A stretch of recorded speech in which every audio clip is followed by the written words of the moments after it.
Sr. Deputado Ribeiro e Castro.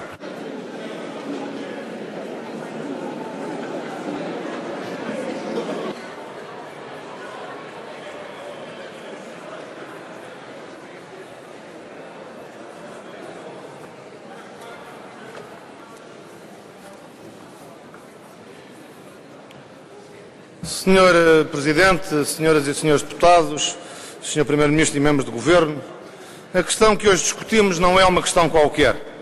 A questão que discutimos é o casamento e a família, nada mais nada menos do que a célula fundamental da sociedade.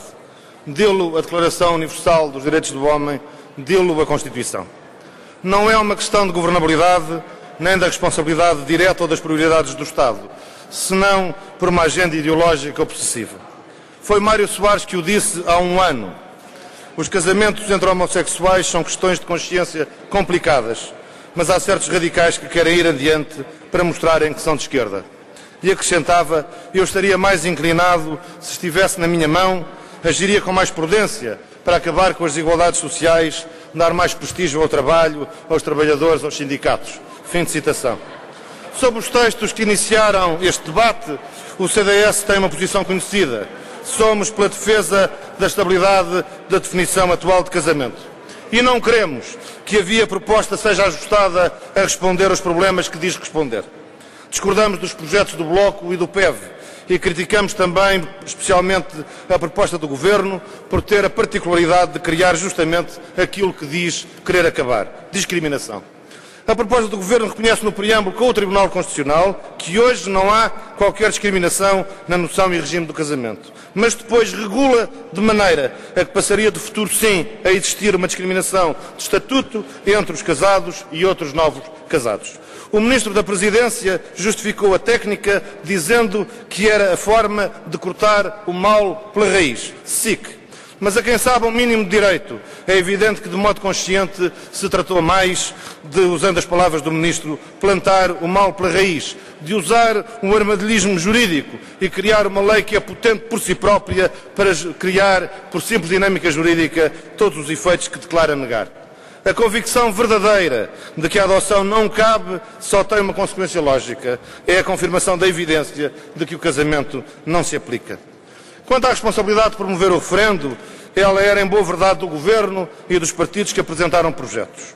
Quem desencadeia o processo legislativo numa matéria que atravessa toda a sociedade portuguesa, que não é partidária, é que tem o ónus de desencadear o referendo, se quer democraticamente enriquecer o processo e certificar-se que a sociedade quer mesmo aquilo que o Estado desenha para ela de cima para baixo. Diante da omissão, a sociedade organizou-se. Respondeu ao convite da Constituição e da Lei da República. E os requisitos são apertados. 75 mil assinaturas é o equivalente à constituição de 10 partidos políticos, à apresentação de 5 candidatos presidenciais ou de 2 iniciativas legislativas populares. Mas houve mais que isso. 92.207 assinaturas e há mais em trânsito. Um inequívoco sinal de forte vontade popular e social. Tenho aqui cópia de algumas dessas folhas. Não são assinaturas. Não são assinaturas. São caras e punhos. São rostos e mentes. São gente do meu país. Gente do nosso país. Levaria mais de um dia inteiro a contá-las. Uma semana a chamar cada uma pelo nome. E o que nos dizem elas? Dizem isto. Legislem, mas ouçam-nos. Queremos ser ouvidos sobre o que é nosso. Queremos ser ouvidos sobre o que nos pertence. Queremos ser ouvidos sobre o que nós somos. Cada uma dessas 92 mil pessoas, mulheres e homens, jovens e velhos, está a olhar para nós. Está a ver como tratamos quem se nos dirigiu conforme a Constituição e a lei expressamente convidam. E no CDS não queremos acreditar que uma maioria da Assembleia feche a porta e as recambie de volta. De novo, não é uma coisa qualquer. É o casamento.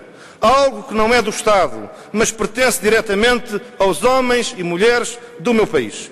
E quando são homens e mulheres do nosso país a reclamar perante nós a liberdade e o direito de, em plena igualdade, discutirem e decidirem abertamente como são e o que querem sobre questões que são principalmente, se não unicamente suas, nós não temos o direito de lhes bater com a porta.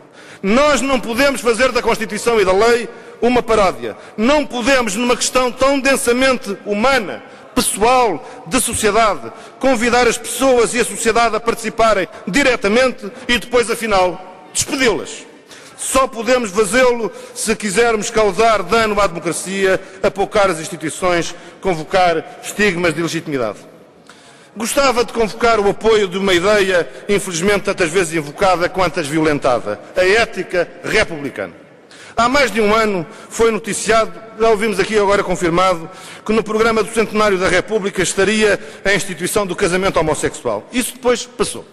Mas fosse efetivamente por um plano ideológico, ou simplesmente por acaso, a verdade é que a correr, depois das boas festas, a seguir ao Dia de Reis, quase à primeira badalada parlamentar do Ano Novo, aqui estamos, a trouxe-moche, a iniciar 2010 exatamente com esse debate. E o que perguntamos à esquerda, e em especial ao PS, é isto: é a sua ideia da República celebrá-la, pondo a Assembleia da República a desprezar justamente os cidadãos da República e a desmerecer a Constituição da República, quando esta franqueia a iniciativa republicana de promoção de referendos diretamente a partir da cidadania? Quer-se iniciar a celebração dos 100 anos da República com a rejeição pela Assembleia da República de uma forte e impressiva iniciativa republicana em que a cidadania reclama decidir sobre o que é seu, não é nosso, é da cidadania, é dos homens e mulheres do meu país. Funesto começo de centenário, se assim fosse. Eu sou de um tempo e de uma geração que construiu admiração pelo PS e algumas das suas figuras. Sabem que isto não é uma blague. Em lados diferentes, com papéis diferentes, atravessámos tempos e lutas da fundação da democracia, desde a Alameda à eleição Soares é Fixe. E o PS consolidou-se como uma forte referência, um partido estruturante da democracia. Esse capital político e histórico constitui uma responsabilidade que se exerce ou esgota. Agora já não estamos de novo nos anos 70 ou 80. Como acham que as gerações de hoje, lá fora, vão entender o PS e que imagem do PS vão reter para o futuro se se passasse isto?